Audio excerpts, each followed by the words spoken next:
Ok, chúcគ្នាសាជាថ្មីនៅក្នុងកម្មវិធី Five Verb with Vitals កិរិយាសព្ទ5ជាមួយនឹងការ5នៅក្នុងកិរិយាសព្ទទី5នេះគឺយើងលើកយកកិរិយាសព្ទ clean ដែលប្រែថាជូតប្រែថាលាងប្រែថាសម្អាតឬក៏ប្រែថាបោសសម្អាត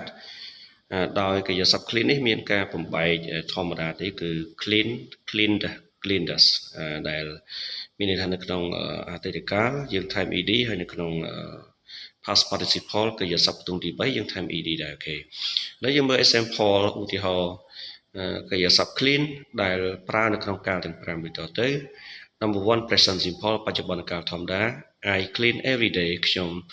បោសសម្អាតឬក៏ជូតសម្អាតជារៀងរាល់ថ្ងៃ number 2 present continuous បច្ចុប្បន្នកាលកំពុងបន្ត I am cleaning now ខណៈពេលនេះខ្ញុំកំពុងបោសសម្អាតឬក៏ជូតលាងNumber 3 past simple អតីតកាលធម្មតា I cleaned yesterday ខ្ញុំបានបោសសម្អាតកាលពីម្សិលមិញ Number 4 present perfect បច្ចុប្បន្នកាលសម្បូរបែប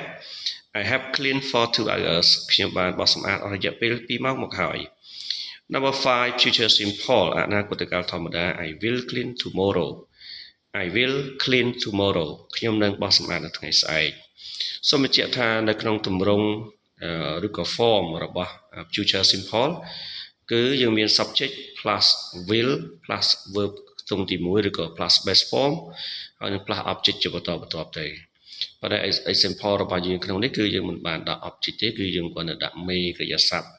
ភ្ជាប់ជាមួយនឹង time expression យើងហៅថាពាក្យបញ្ជាក់ប្រាប់កាលអូខេអាន example ម្ដងទៀត I clean every day I am cleaning now I cleaned yesterday I have cleaned for 2 hours I will clean tomorrow Thank you so much អរគុណច្រើន